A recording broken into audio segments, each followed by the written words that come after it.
Good evening, you're now with me, Henry for TVS Nightline. Here are the headlines for tonight. 2 men have been detained by police after a shooting incident in KANOWIT, with one suspect reportedly linked to a burned vehicle found on the same night of the operation. The 13 MP will focus on boosting economic growth and ensuring equitable wealth distribution for better salaries, healthcare and public amenities. On global updates, another Al Jazeera journalist was killed in an Israeli strike on Gaza, marking the broadcaster's second loss in 2 weeks.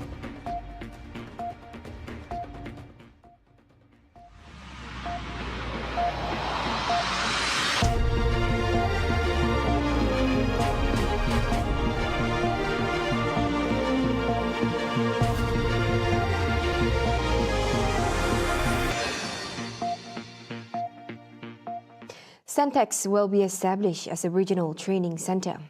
Premier of Sarawak, Datuk Patinggi Tan Sri Abang Johari Tun Openg, emphasised that the decision is influenced by Laos's strategic proximity to neighbouring regions, including Sabah and Brunei Darussalam.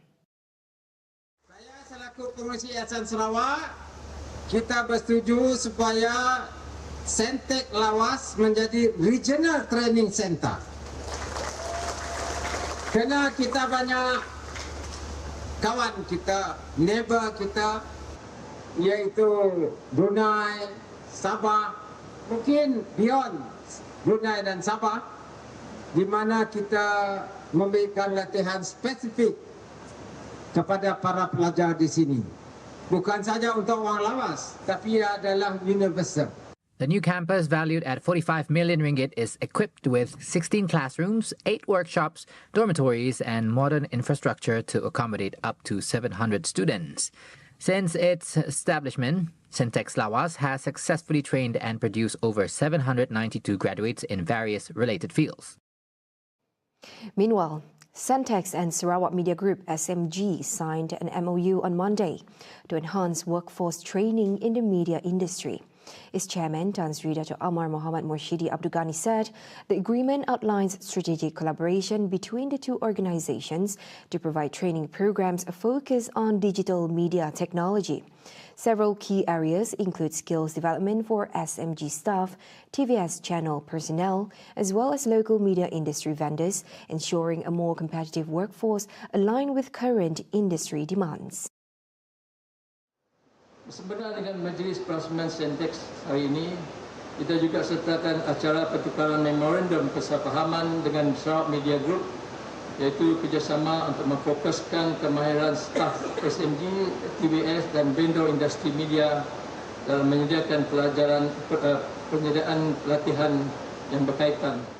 Sentex was represented by its CEO, Datuk Syed Muhammad Hussein Wan Abdul Rahman, while SMG was represented by its Chief Media Officer, Sadon Zainal. The document exchange was witnessed by the Premier of Sarawak, Datuk Patinggi Tan Sri Abang Johari Tun Openg. The MOU is expected to serve as a platform for developing a skilled workforce capable of driving Sarawak's media and digital content industry forward. Affin Islamic Bank Berhad and Credit Guarantee Corporation CGC Malaysia Berhad have entered into an MOU to provide up to 500 million ringgit in financing support for micro, small and medium enterprises, MSMEs and mid-tier companies MTCs across Malaysia. The agreement aims to address crucial funding gaps for local businesses by offering guarantee-backed facilities, startup financing, working capital solutions and initiative focused on sustainable growth.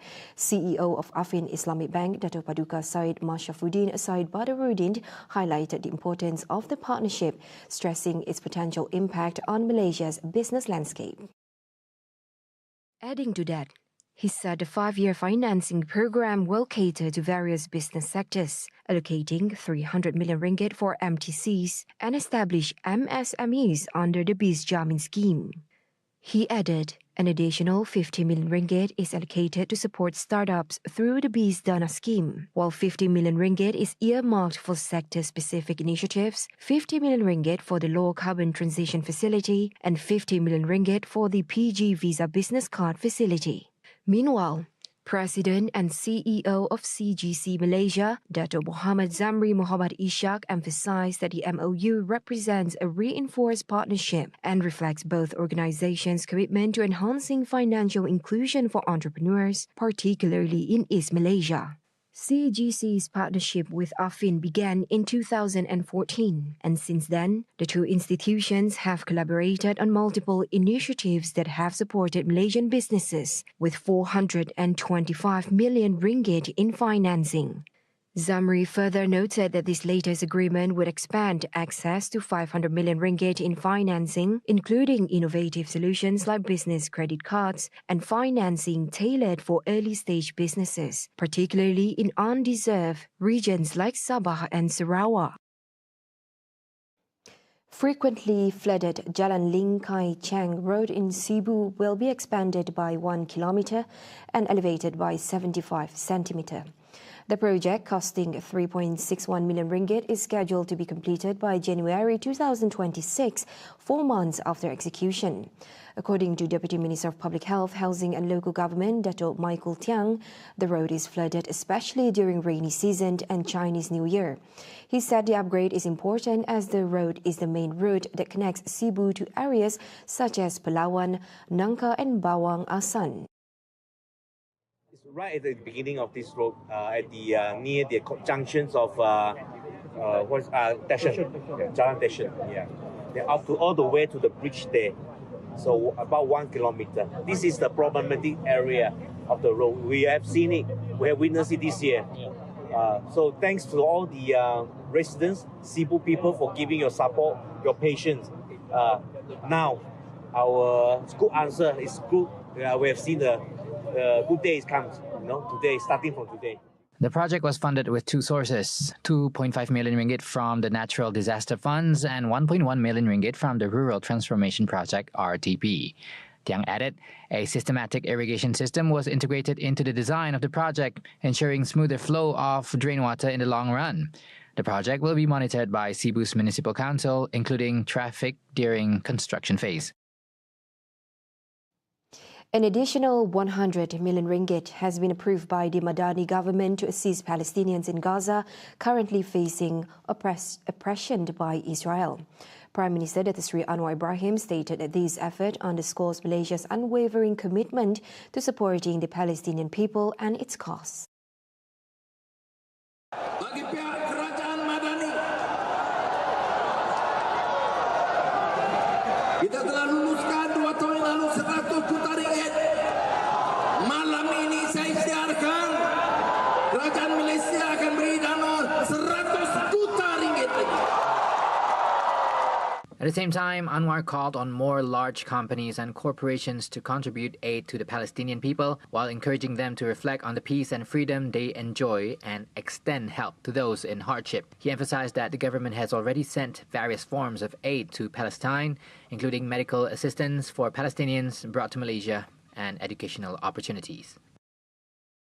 Now, the 13th Malaysian Plant, or 13MP, will be focusing on value creation and equitable wealth distribution to uplift the general public's quality of life, themed Redefining Development. Prime Minister Dato Sri Anwar Ibrahim said 13MP's approach was built on 2 core ideas: to raise the national economic ceiling via investment and efficient management, while ensuring the people will benefit from the increment of salary, better healthcare and public amenities. Jadi tumpuan pertama masih pendidikan. Pelaburan pendidikan tertinggi diikuti oleh kesihatan, perumahan, keselamatan dan infrastruktur asas. Sasaran keberhasilan untuk dicapai dalam tempoh RMK 13 ini, pertama pertumbuhan KDNK disasarkan secara purata 45 hingga 55%. Dan kita harus kaji dari masa ke semasa, seperti mana saya singgung peringkat awal tadi, kerana ketidaktentuan dari segi politik global yang mencabar dan berubah.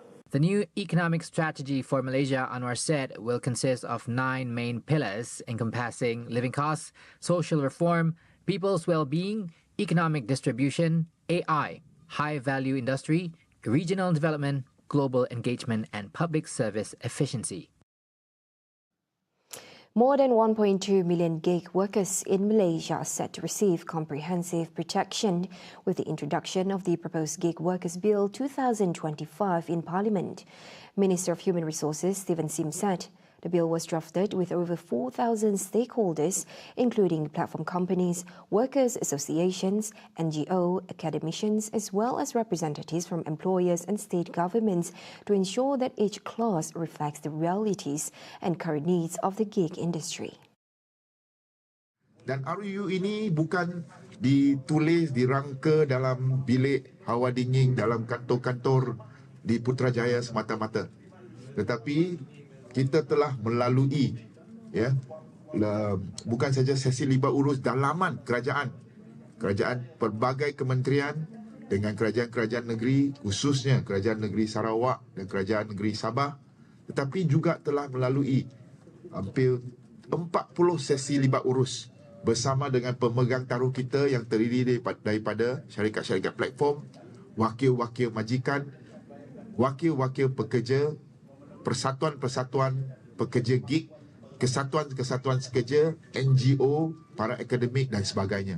The bill, he said, was also a direct response to the void in the federal law that does not allow gig workers to bring up disputes to corporate courts, leaving them vulnerable to exploitation and uncertainty.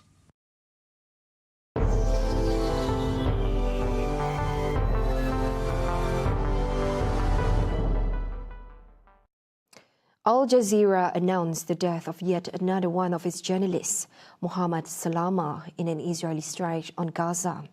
The photojournalist was killed in an attack on a medical complex that also claimed 14 other lives. This comes 2 weeks after the broadcaster lost 6 staff members and freelancers in an earlier strike. Salama's death follows a recent Israeli airstrike on Gaza's Al-Shifa hospital that killed 4 staff and 2 freelancers. The latest attack involved an Israeli drone targeting a building at Nasser Hospital in Khan Yunis, followed by an airstrike during the evacuation of the wounded.